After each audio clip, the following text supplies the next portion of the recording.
তুসিরুনাল হায়াতাদ দুনিয়া ওয়াল আখিরাতু খায়রুন ওয়া আবকা। ও বান্দা, দুনিয়ার চাকচিক্য তোমার সামনে বড় ভালো লাগতেছে, তোমার তো ভালো লাগে, শয়তান তোমাকে পরকালীন চিন্তা থেকে দূরে রাখি। এই দুনিয়ার স্থায়ী জায়গা নয়। বাল তুসিরুনাল হায়াতাদ দুনিয়া ওয়াল আখিরাতু খায়রুন ওয়া আবকা। আখিরাত হচ্ছে তোমার চিরস্থায়ী ঠিকানা, আল্লাহ বলছে। আর আল্লাহ বলছেন কি, ওয়ামাল হায়াতুদ দুনিয়া ইল্লা মাতাউল গুরুর। এই দুনিয়ার জীবনটা হলো ধোঁকা, এই দুনিয়ার জীবনটা কি তামাশা। ও আমার প্রিয় যুবক ভাই, আজান হয়ে গেলে আসতে মন চায় না। তোমার আমার মতো কত যুবক চোখের সামনে থেকে চলে যাচ্ছে। আইলে দেখো, এমন কোনো লোক চেনে না। আজকে চলে আসে কথা প্রসঙ্গে, বাংলাদেশের একজন নির্ভীক সাহসী, যাকে বলা হয় হাদি, তাকে গুলি করা হয়েছিল। গুলি করার পরে বাংলাদেশ থেকে তাকে সিঙ্গাপুরে নেওয়া হয়েছিল। সেখানে আজকে কে জানতো তার ইন্তেকাল হয়ে যাবে, সে দেশের বাড়িতে লাশ হয়ে চলে আসবে, কে জানতো? দেখো কার কোথায় মৃত্যু হয় এটা তো কেউ জানে না। এই জন্য মৃত্যুর সবসময় জন্য প্রস্তুত থাকতে হবে। এই যুবকের কথা কেন বললাম?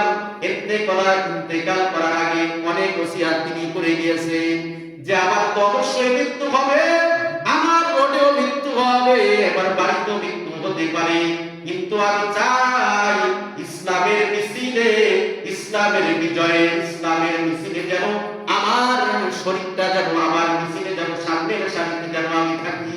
আল্লাহু আকবার। কত আশা আকাঙ্ক্ষা। এই যে হাদি, উসমান হাদি, তার নাম কিন্তু উসমান হাদি, সুন্দর নাম, সাহাবীর নামে নাম। তো কি জানতো? সে কিন্তু রাস্তায় বের হয়েছিল, তাকে গুলি করে হত্যা করা হয়েছে। প্রিয় ভাইরা আমার, এই জন্য সে কিন্তু সবকিছু ওসিয়াত করে গেছে যে আমি যদি মরেও যাই, কিন্তু আমি কিন্তু ধারণ করি, লালন করি এই বাংলার জমিনে ইসলামের পতাকা উড্ডীন থাকবে, ইসলামের বিজয় ইনশাআল্লাহ হবে। আর যারা আমাকে হত্যা করেছে, যারা আমাকে মেরেছে, তাদের অবশ্যই যেন তাদের শাস্তির আওতায় আনা হয়। তিনি কিন্তু অনেক ভালো ভালো ওসিয়াত তিনি করে গেছে। প্রিয় ভাইরা আমার, তার অন্তঃকরণের ভিতরে কিন্তু মানুষ ইন্তেকাল করার আগেই কিন্তু তার ভিতরে সে খেয়াল পায় যে আল্লাহ তাআলা তাকে দুনিয়া থেকে নিয়ে যাবে। তো প্রিয় ভাইরা আমার, মরতেই হবে, কিন্তু ইসলামের বিরুদ্ধে নয়, ইসলামের পক্ষে থেকে ইসলামী রাজতন্ত্র কায়েম করার জন্য যদি মৃত্যু হয়, আপনার আমার মিছিলের, বিজয় মিছিলের সামনে আমরা থাকতে চাই, ঠিক কিনা ভাইরা আমার? অবশ্যই দিনকে প্রতিষ্ঠা করার জন্য মৃত্যু তো হবে। আপনার আমার বাড়িতে মৃত্যু থেকে যদি আপনার আমার যদি শহীদ মৃত্যু হয়, মৃত্যুর কিন্তু অনেক সংজ্ঞা আছে।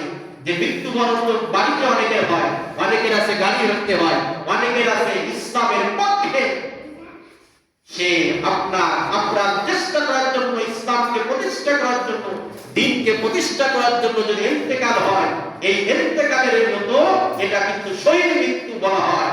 এই যে হাদি ইন্তেকাল করেছে, দেশকে আপনার বিদেশে আগ্রাসনের বিরুদ্ধে কথা বলার কারণে, দেশকে ভালোবাসার কারণে আজকে তার ইন্তেকাল হয়েছে। তো প্রতিবেশী, আসলে প্রতিবেশী যদি ভালো না হয়, তাহলে কিন্তু দেখবেন আশেপাশে ঘরে যারা থাকে, আমরা প্রতিবেশী যদি ভালো না হয়, তাহলে কিন্তু আপনার তাদের আশেপাশে থেকে ভালো কিন্তু ভালো হয় না, ভালোভাবে বসবাস করা যায় না, প্রতিবেশী যদি ভালো না হয়, ঠিক কিনা ভাই আমার? এই জন্য খুব সাবধান থাকতে হবে আমাদের সব সময়ের জন্য। এই আমাদের কাছের প্রতিবেশী ভালো, এটা গুণাগার, এটা আল্লাহর জমিনে অবশ্যই ভারতের ময়দানে তারা আমাদের মুসলমানদেরকে মেরে মেরে মসজিদগুলোকে তারা ভেঙে চুরমার করে তারা কিন্তু মন্দির স্থাপন করছে, ঠিক কিনা ভাই আমার? বাবরি মসজিদ কিন্তু আবার শুরু হয়ে গেছে।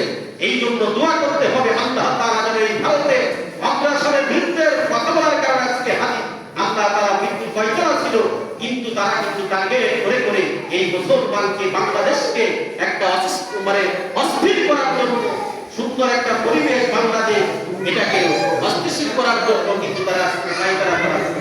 এই জন্য প্রিয় ভাইরা আমার, আমরা সব সময়ের জন্য আমার দেশের বিরুদ্ধে যখন কথা বলবে, আমার দেশকে নিয়ে যখন চক্রান্ত